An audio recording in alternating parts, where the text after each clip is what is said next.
हल्द्वानी में उत्तर प्रदेश के मुख्यमंत्री योगी आदित्यनाथ की रैली होने के बाद भाजपा के प्रत्याशी अजय भट्ट और भाजपा संगठन के पदाधिकारी और कार्यकर्ताओं में उत्साह भरा हुआ है। उत्तर प्रदेश के मुख्यमंत्री योगी आदित्यनाथ की रैली के बाद केंद्रीय मंत्री और नैनीताल लोकसभा से भाजपा के प्रत्याशी अजय भट्ट ने कहा कि योगी आदित्यनाथ को सुनने के लिए हजारों हजार लोग यहां पहुंचे और उनके ओजस्वी संबोधन से एक एक कार्यकर्ता उत्साहित है और मोदी जी के सपने को पूरा करने का संकल्प लोगों ने लिया है। वहीं दूसरी तरफ प्रदेश महामंत्री राजेंद्र बिष्ट ने कहा कि योगी जी की रैली ने कार्यकर्ताओं में उत्साह भरने का काम किया है और यही कार्यकर्ता घर घर जाकर भारतीय जनता पार्टी के लिए समर्थन इकट्ठा करेंगे और अब की बार 400 पार के नारे को साकार करने का काम करेंगे। मेरी आदत, कभी मैं कोई गाली भी बकता है तो हंस देता हूँ, लेकिन भाई मैं जैसे चुप रह रहा हूँ इसे कमजोरी समझ रहे हैं। मुझे लगता है या तो पढ़े लिखे नहीं हैं और सांसद बनने के लिए कुछ पढ़ लिख के ज्ञान भी होना चाहिए। कैंडिडेट को भी कोई नियमावली ऐसी आनी चाहिए। मेरा कभी बस चलेगा, मैं संसद में रखूँगा ये मैटर को कि एक क्वालिफिकेशन होना चाहिए, बोलने का तरीका, किस तरह से विपक्ष से बात की जाती है। हमारा लड़ाई थोड़ी है कोई।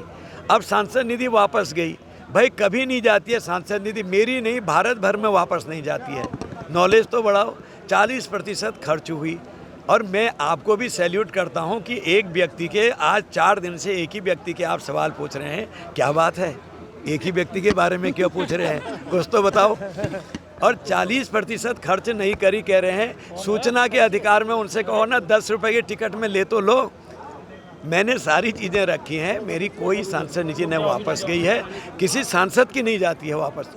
ये मैं बता दूं, एक जीके है, जनरल नॉलेज का प्रश्न है, आपके माध्यम से सब जवानों को, देशवासियों को भी बताना चाहता हूं, तब तक नहीं जाती है जब तक कि सांसद आपका जीवित है या सांसद हार जाए, उसकी बची हुई हो, तब उसकी हट जाएगी। ये उठे, कम से कम 10 मिनट तक तालियां बजती रही और मोदी जी भी, योगी जी भी वहाँ पर खड़े ही रहे और अभिवादन स्वीकार करते रहे। ज़बरदस्त उत्साह, एक से एक बातें जब योगी जी ने यहाँ बताई तो उसके बाद पता लगा कि लोगों का पैमाना छलकने लगा। लोग रोक नहीं सके, उछल उछल के तालियां पीटने लगे और नारे लगाने लगे। इसका मतलब क्या है, सीधे सीधे भारतीय जनता पार्टी के प्रति लोगों का अटूट विश्वास है। मोदी जी ने एक बहुत बड़ा विश्वास अर्जित किया है, लोगों ने उनको दिल में बैठाला है। योगी जी के प्रति ज़बरदस्त भाव आज देश में है। आपने देख ही लिया है किस तरह से लोग आज दीवाने होके आए थे।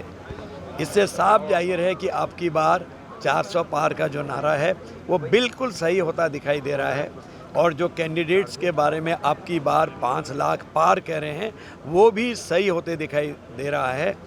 इस समय पूरे देश में, जैसे हमारे प्रदेश में है वैसे ही पूरे देश में, हर प्रदेश में इस समय भारतीय जनता पार्टी के विकास की गंगा बह रही है और उसके प्रति, भारतीय जनता पार्टी के प्रति लोगों ने मन में मन बना लिया है, मन में यह रख लिया है कि वोट तो जाएगा, सिर्फ कमल के फूल को जाएगा, मोदी जी को जाएगा।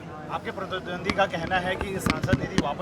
सभी चैनलों का मैं बहुत आभार व्यक्त करता हूं कि आप लोगों ने इस रैली को सफल बनाने में आपका भी सहयोग रहता है। जिस प्रकार आपने देखा होगा कि कार्यकर्ताओं में और क्षेत्रवासियों में और इस विधानसभा के जितने लोग यहाँ उपस्थित थे, किस प्रकार का उत्साह था लोगों के अंदर। ज़बरदस्त योगी जी के आने के बाद तो मैं समझता हूँ कि एक कायाकल्प सा हो गया है।